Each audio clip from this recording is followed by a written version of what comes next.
Assalamu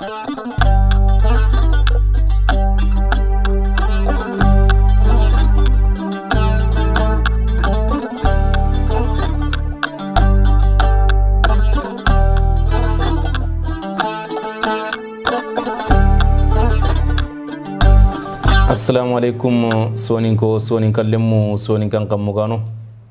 ke haqqati srobeni gede haqqati mutu gatta kun kata kumbe tv kaga faynur khasukuni gil gatta gargo makadingirani lenki khadi ori odo khana masla dome odo khana khilfite dome maslanta kebe ga television ka khori kebe gatna kumbe tv agan soninkra sunkimbe soninkra sunkimbe maslantani ogana tago sunkimbe kiwre odo digantani ngari digantani ko ga maslani kama soronga me kutana digantani ko kama yo lenki khakuma ko kota danginto kuma ko lenki odo maslanta be gari kenya kebe gatan gilli yagarim fil wute soninkra no soninko gil ganni magan qase yagarim fil wute kenya modang lada kengoma lenki kebe gatan gili yehu na wutu gili bane ma fillo yo khaganin ko ikunyi yakhre ngutu ma fillo masiko kemme diga merit kanin no kha lenki soninkra kanin no soninkra masalan soninkra dingirani kebe gatan gili yakhre fil wutenga kende mankan fogabelte lenki kenya lenki kumbi tv onari odo khana masla dome masla kebe gatan gilli yakhrim fil wute odi yimu fili khirlenki odina taw odina masla dome ono hakulum pra dome kebe gatan gilli yakhrim fil wute sonin krano serengere serentu wotu anyi mankotan duwanto ke hakati ona tangti wono gembanga o kapalle mangnon marme antoko adanjamu ambaka kandebe gaban. Assalamu alaikum jamaatul muslim wala haskuni wala ranta wala hodome ke hakati kundu nati ke to onni fodi njay nga bakka murtani daforo reke formula reke ne paria kunu yani soninko son mugdome o gari ya khibe khiriya gani fodi njay ya bakka debe gen dafor ta renga nokube gani pari kunu nyani yo gar ko maslangi ke ni kebe gatan gil khilifete be gatan mekutan en kanyan ko ni kan ga yimu fili ona tangto tembanga o akhin qayduno ko khabanan anna bismillah nandu ko sere be gran. Assalamu alaikum Tairu Kumbi TV, merci nke toni Anchuman Sawa yigatna Suman ngabaka tulel murten jamane ta dingra kegeni nokube gani Paris France. Kundunyani soninkallemu sorobe ni ga fayin kat television ka be gatina kumbi tv lenki od ko khiriyere odiga maslan dome ogo hakulum paragun dababe wal kibe gatan gil mekutande be gatan gil yagarim fil wute soninkrano ko fode alinjai ar koy diga mun no nanti soninkonti kharfange nganaro gana samankere yagare sugadu anire munya saran yakon no donc yikun ladan adi breaki no ger kebe or kenya soninki go ana yakhare ngotuma fillo masiko fode yo lenki antanke liya kebe gatan gil yakhare fillo wuteke sorongir kenya fibro kani kuno ankem fegor ankem kengor fobre man khanci kan kengem kengor fobre soninkra breaki no har gusta oda hawdo meki hakati kunu ngati yakarum fillo wutiye abreve kanu kuno asre nyani bawoni yagarum fil wuti aga kebele ben kanu kuno aga gab nyani fosre bana naga de barni yo sadum butiri kenga nanti soni kono ko tali nanti haran sugo nganti jatan kambini ado wan sugo jatan kambana ya domi anga sugo kenya jatan kambana ya ke foti meringa taw kata wojo wal mfeti merta kata tele soro gintarin kana première fois yan ke modema taawunu jama gintarin kana yo ngai len kat kebe nayle kat nanti yagarum filu wuti nga kayu kuno ko kebe gari sigi agebe ngen o ga de berni yagarum filu wuti kenya ganni o bana nyeri ni yo ngana ni jumon ko mo saro no nyan yagarum murno da o saro no ngana yagarum muro da ken saro na yagarum muro da am faban mamma yani Allah titina danga yakari kantu mulla lanta kono bawna aw waga kefin betienya donc kenyare angomul lant mulla anna yare ke wutu anna yahi angana yare ke yahi anna sigiti yare ke fogo sokadi yare ke takanya fodra anyana maka sogo nyaganya bawoni koni kinanga ansaro no yani kinanga ananya maka futanya yare ori yare sobe antaka nyamaka tumba ke ko ke ani yagaru ganni ogenyahin onyahin ke afana finlande niya anganari donc wacha ne har fana mutketa finlanden keta yagare be angar wori anga mulla yagare ke wa mulla ni yagare wori anga mulla yagare ke wa mulla me yagare ke anga mulla andana ya anayhi aka mulla ni yagare ke ngama yagsu andal fotna de ber ke manan kam nan kawa yahin ke la sababu na yagaru fil kinoy ko jero kunu nyani sorobeni ga fayin kat kumbi tv fode al njay ada ke digame ko ancuman sako trinde aw tanganan ke akati anke anger kebe ko kenya brieke no yagan filwote am fofu siro kani kuno go ak fitnando musaqando kutulit kani no man khancigi anka khag barkenga brieke no yo tayro ndi trinde mogu ndi fode ndiga mon trinka yagarim filwote itan namma yagare nyeri nanti idikini ngaya walli nanti sogontindang angana yagare nyeri nanti sogontindang kinyi huwan diriyatan yagalle ma khudam yang kinkitay me khairi yaku kenro ando kenallat angel wol fete ngobo yagarim filwote a fete ngobo akidoro kenya andi yakharelo nan kompe wali yakharelo nan kompe anyanga na futambo anyim sogofe dimina duro anyaren ta terene ankilun ta tawo anga makora ngana bogo debe bedda nga fayni wala nga ta grand place ni kedo allaga yakhalle matan kit alaga yoke dahamen talan kinan ado yoke akhiri yokum bed bal sakalle maru non kempe yehunya anna hurmin kitay ado dejo hakle dejo ado romu bena kitel kenno kun kana taqiken hurmin no ina breken hurmin no ke ancu nga trinde be trinanga anda kebe ko kebe katan gilli yaku ngorma kinna sefiki gar kebe kenya yagaru filli gil kanni son kon yagaru muta ma fillo masiko khakulengi khati kenya nya bone umakani no ankinga antanke mudunge yugoga yagaru mutuma fillo man khay ban khanda mbarande yagarim pilli wote yo tayro soni kon yahano nya gil ganni yagarim pilli wote ke gani kebe kama kinkere do dar ganni ani go nyina ala yagarim fillo wutu siko manarto kedo ina romu kita kenya gono ilagi deman gollu be ila kangollu ke gati jaman na gobo puisque jaman gobo e ala njowonir golle gebe wala sikana dingra gebe anyan ki ambanda ni Allah kendang ki anci gannin ko iga yaharum pilungutu yaharu filungutu wal sikko halenki kieke or ki alenki anyiman yahare murun anger wore angamul anna faren ko amma charon dangay ina golle ke tra an fam ça veut dire pression fait ken ka anyiman wore angamul magaro fo allagant magaro fo igatnang ro fo ino ange malab khumene kenganari antina nimsingantu drone khase trop tard kundunya ni soninko sorobeni ga fain kat television ka khore begen kumbi tv fode alinyai anjuman sahor kiyako ganni nkienga adangi ganyi yagaram filuti ni yawodu kudo ina bonchongem pogebe nyakedu kudo ini dema sohon lenki sogen dagdu kharsa anka finnan cigir khbani ga kamannanti sorondanga ina yagare muta ma fillo or khad kani kuno yagaru filiga kubeni maga iremon kuti kumeni de khawaran am fofor son grano ak fed bone anken ka fintin sorondanga ina yagaru ma fillo man khan na melniken tayro harbisa anke finna yagaru ku filla kama nga ketirne no fumbe be yakar man mena ma fina ayo nange wacce ako anga mulla nakke yakar mbane ga ma iyo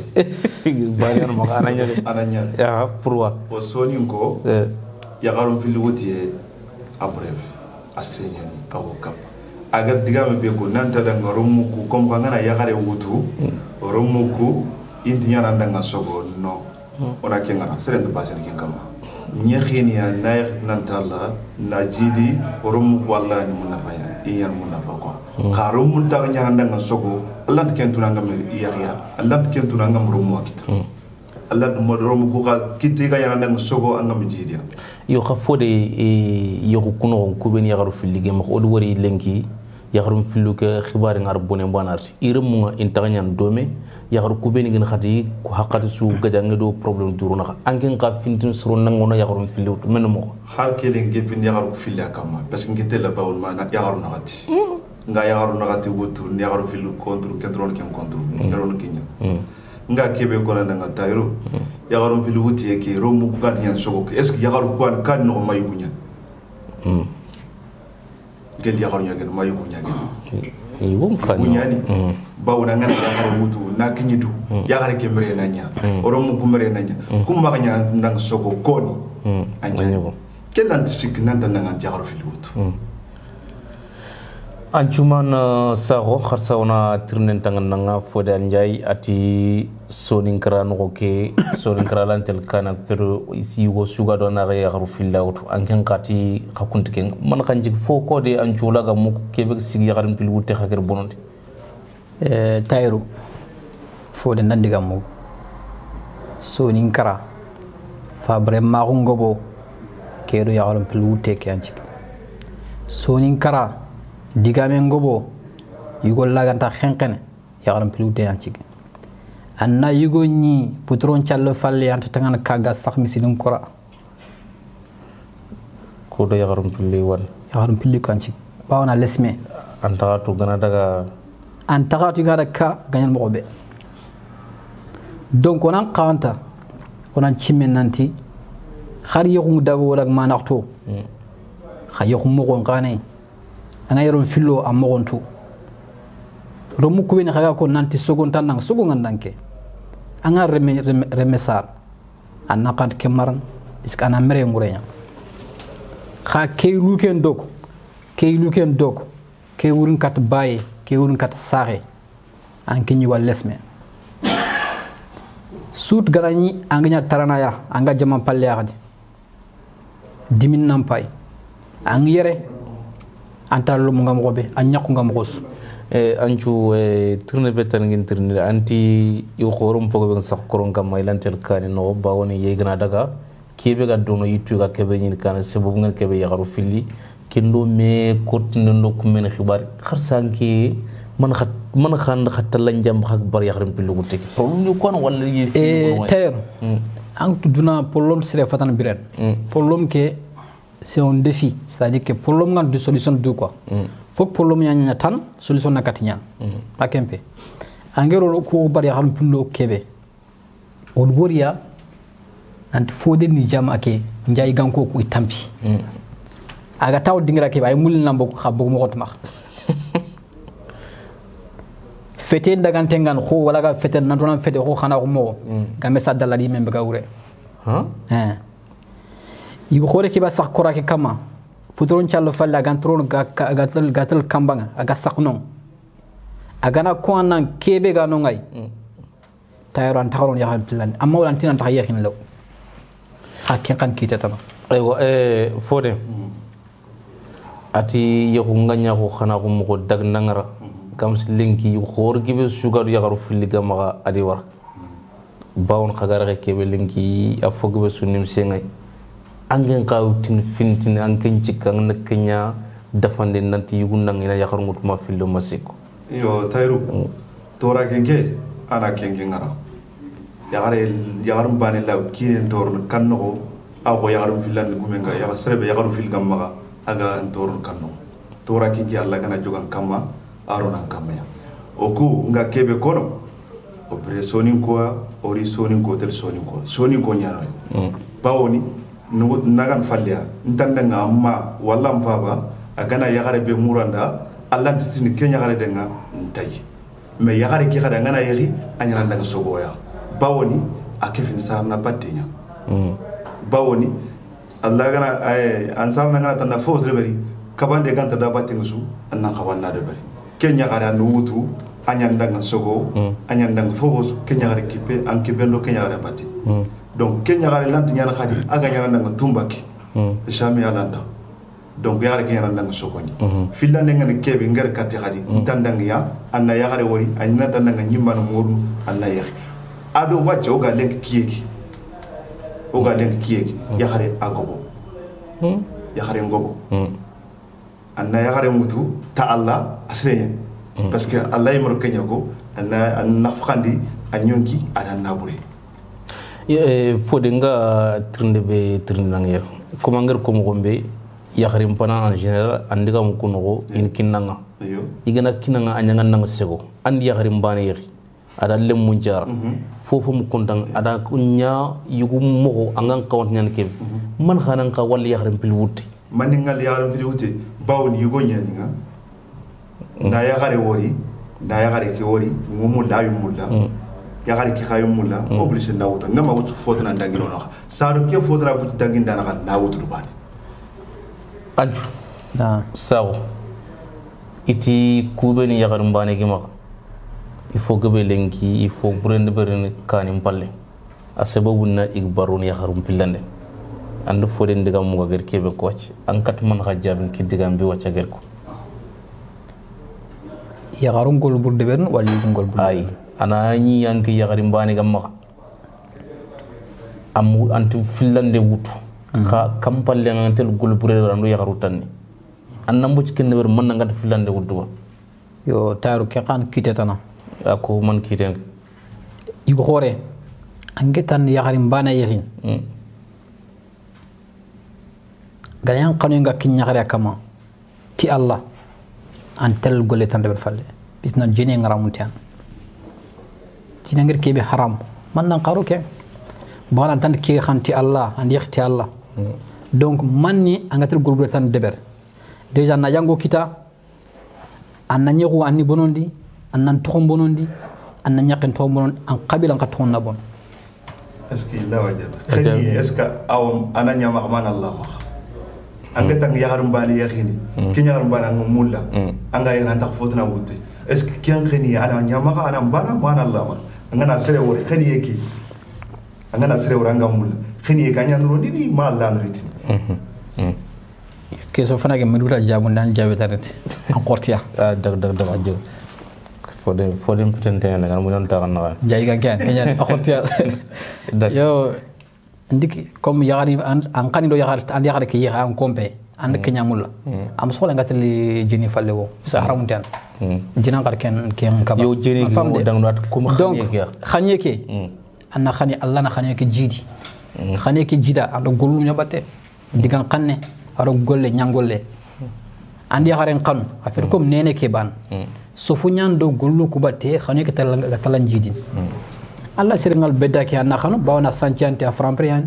wala giya ke framprian ken khanu nya khanu yin qaidu yani khanu c'est-à-dire que anna sirin kan an khando won batte an khanti Allah wala an khanta framproikia wala ta nabreke wala an khanti gabak khabila ke biya gananya angir khan khabila ke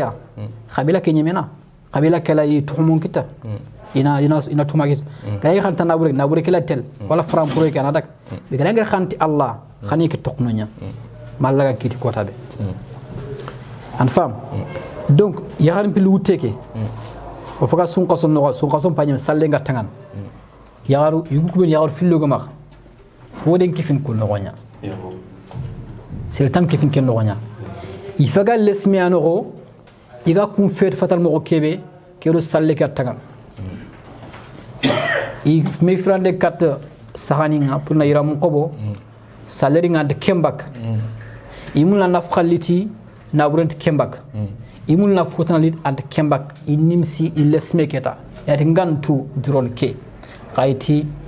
angyan jinno gon keta jinkinya man krongo walla ngijimu khinya ngoji ban kam man keta men bakken taxanna sogon taxanna kundunyani angana yang ji jingana kinyang ji mo nyenga wajiban kam an chuwar kenya ko fode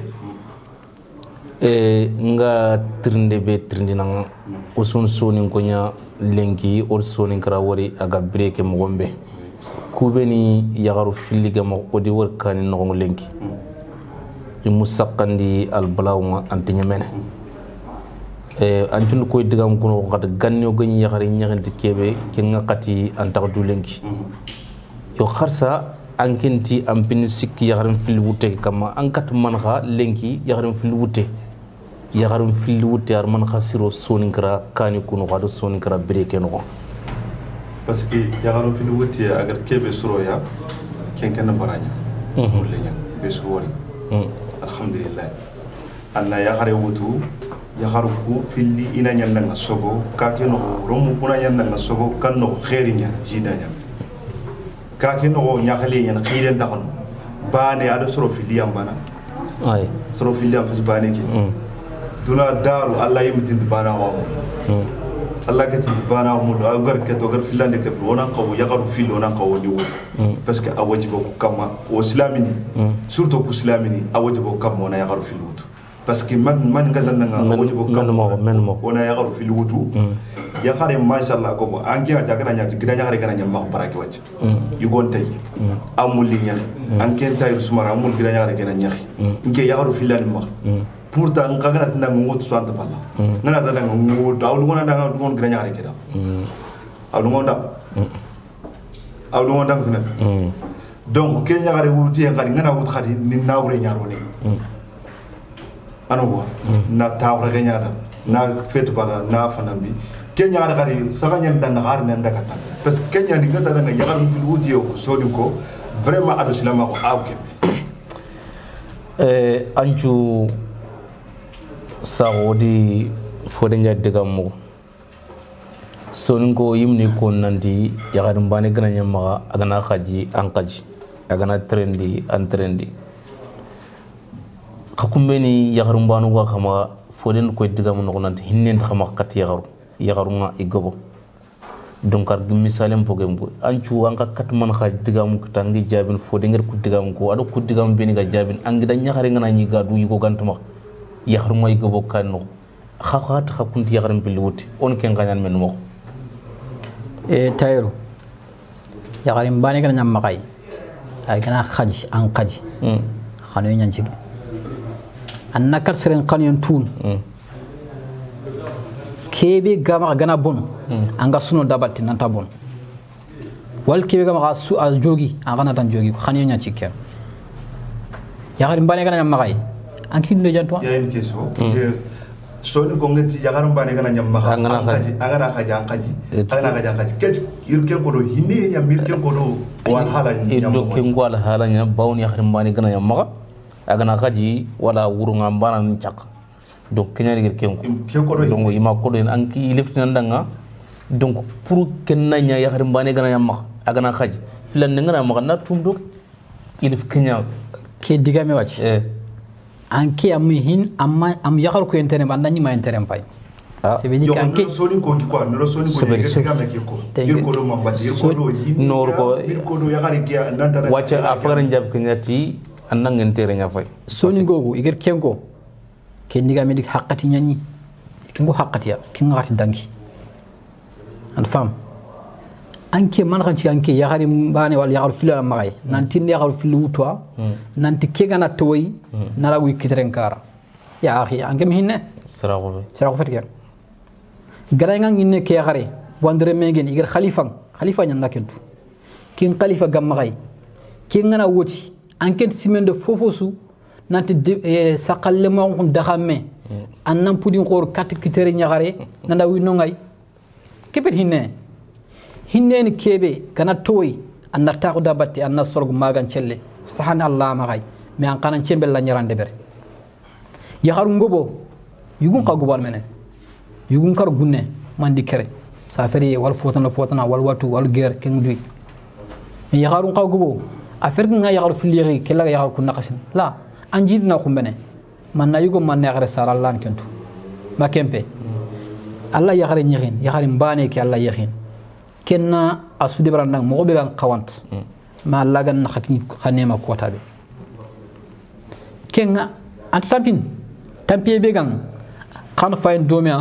kan guluk del mo kebe kan qadru mu ki diken mo kebe khana hakit kefme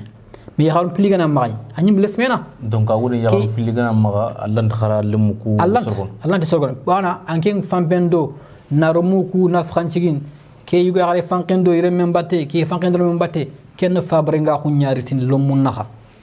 ken xanu talla naqasindina ke mo soni garanti ñemen fode arkiya ko yakhari nga wutte ki an fofu surun kharalle mo lanti surgun allanti kharamundi an fabre ma ko ñaati remu kunaga an xonna ko ñaati remu kunaga an ka fintin surun dangina yakharu filutu alla no ko digam jabnu men ngamulla na jabi kebe agati yakhari kebe gana khaji bo donc an kinga pampene nanda nga ngotelu yakhar bilande ba bamul na jabnu no njaba prenna ko jab yakharu biluti su fet nan saha ko da su fet saha yakharu na yakhari yugo udan ke mudwa har saka kan tan na kana dinga ndanya na wutu fode so ni kandida men garko sere sun yakhari wut saka kan trona na parce que ngana yakhari kan bu ngana har manya angama wut so anda tangin tumen yine ke wajibu nya nanya ke gana khajandi jarne o soni ko har fo kan tamma soni ke ngana yakhari gana khaji akhini ngo jarna da yo wacha agatre ke bi commune nante yakhri nge butte ke doon char gebege allanta limmun qaramundini allanta an khorna ko nyaro re mukuna ga ana kaga sitana dunyar tan an man khajabin ke kar nga kebe ko khonna ko agnya kanno yagaru yugo bani ngel yagaru fil butu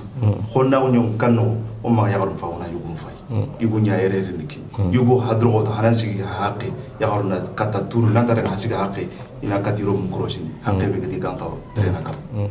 keke antuman nga tirnde be tirnan ke hakati gil soni ngana nta ko malinki yagarum fil wuti anu makkani kuno wanu magdebo kuno o ma wara girde be kara o ma wara gir kakar man khanci lenki khapun khag bar yaram fil wuti tayro nadiga me ke fodi diga me ke jab ati yagare mbet sakalle magban aga na liga ndanga wut na ko nati yagare mbet net ko le mbutedi angana khano ngawta nga josin du ya natta gondi ya xaram pet ken net ko le mutel an nak centre commercial net ko le ngobon ta gon ngay and ki wala nak kawta na ko xob na bure makembe andil tan fompe du an ta gondi kene ki haqqad kebe 45 minutes wala nanya 20 minutes ken anda nyeme ça veut dire que net ko le khane nyeme ya xal plande ke xa misal ken ça veut dire que and wax wori and khanu and yexi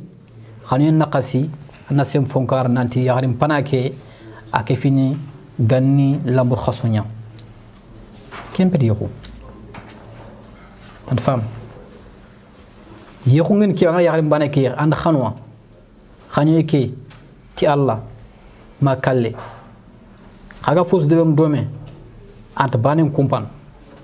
kumpante kumpan na maganya yawo kumpang nya yawo na so ate yagal pili yawo nya yagal pili yakin kagar no su aton kadi musibo mana ngum kendingra ageb kebe tayaru kempalanti sonin kara gil dar malinki o yagal pili yakina kham fo bonondi tayara nasigi anna kimba kampay anna kinqan pay anna sailin pay anna bombo kompay anna yugu kufay yal halal ngam ko kebe yakhari plane gel leki be soxi man lewe seri diko na diga mu no nanti ani ko xori ñina futron challe falle agant jofeni dingra agana ko na kebe gen taran tawron yakhari plane yakhe nan dut and fam gel leki be soxi ba sulan takwana bawana khortin misidin challe ngañemen pour afet gatel kambanga kero ñom misidin korake nema kebe wonu fank mulle kebe ga dangino ina profiter ken pank mulle bawana nda jefe kake no lumlu ku buri and xenkene ya haro kuitini kagume keidu amanke anati ke dar bana fe ngir khalsin kinang wal dar bana fe ngir kilo sapen qob kin chapero kamaha wal dar ba ngi topuni problème ni ndang kun topuni ka kira ko tani ko miselu nyani ga kutin kunu nyani television kumbi saylo kharsa khay maslanta kyani kebe gatan gilli sonin kara sunkimbe anchunga trni legrebe trindang anani anna jaba en minute kenogo kenna linki fonnan kayo linki sonin kara fonnan kayo zenes an man khadigame wal katiya kebe gatan sigire kebe ga mak yakharim pilwute ke angre kebe ko waga kebe burundi anna man khadigam wal kati tayaru ngadigam wal kat sonin kara zenes digal labante digan qalsinte khagana yerin khar khayr mo gonin tu mag yerin nanti made yagare kinin wallim pabdi yagare kin wallim badi yagare proposing na yeri non yeri yagare kebe angir khanu anna tingon charo na mo ko yidam ina kille ke tara bawon sarana ngana kille sutra al khalbu malaga khairu ken donc igana kenyari imar filande kefe igana kenyari ina ndurkho ina hurmi ke allagar taqi ina ke hurmina tang ke hurmi tangande ay ke findo gollu ak findo digamu ak findo hinne yagare kebe ga manna hinne nanti khalifa nyani gar khalifa so veut dire que agir fa banka am kori agir katang khanu ke anci gari katang donc an kin kan ya natahu nat agir Allah an nakhanti Allah ando kinyara nakki fofosu Allah ndanya romuku bin ga bakkay magara ndema kullum khagi idikin mo kebe iga killimbet mo kebe kedo khasonin kara ina ladantu ina khabrentu ina hinnentu ina fotantu ikilu na deje ani fabre ma hun takaron gana yakhar pel wutte donc anta filande wut ma filande ngaro ankin taw fabre nga ko gobona pour ken nakasin yakhar mbane ki ken dambaga fode an jay wotana nya wacca digal legru beni gam maga kebe ga tan gilli yagaram fil wute sonin kara ankenti yagaram fil wute ken janglango de nya sonin ko ndanga gil kan ni malik man khad digal legru na maga anga kon fonnan qaw nan nanti yagarin ngabo ina yagaram fil lon namutu tar ndaw daga da digame ke batte fon fona ki agariya digame be ko nan taranga yagaram fil wute kundu ake ngarwori asime mundaga rebe atinge manyo may soni ko natti yagarim filande e soni ko natti yagarim filande lo munat manyo atinge non ko manyo nyana al khalbu aga tina daga do kam yu gore sak bisiren kamma kanga maha magli khiye atinge katikenya manyo law nyana ngan muki manyo wali yagarim filande ala nyana ana nya sogo ala nya na sogo xamani su fet nan tan aw nya si igo ndanga sogo ko yo mon ga digal le gurna makkat digal le be gi maganga kono soro ndanga ona yagaru filwut ma yagaru sikki ma yagaru nagati soni ngo o daria or woria ano ma ke lada do dambe do khille ano ma controna control ngadi amoko ke khadi asrenya nagati o dere mo ko asrenya aw kappa aw subuka kunu nyani sonin kallemu sonin kan kamugano kagani emission be fine wala maslanta be fine kenya gani sonin kara e sunkimbe lenki ro soro ben gani do me kenya gani fode njaya don chuman sawo odi khasuti ga na khasuma mat khatrin ken do kha fine ndang witna sudan assalamu alaikum wa rahmatullahi ta'ala wa barakatuh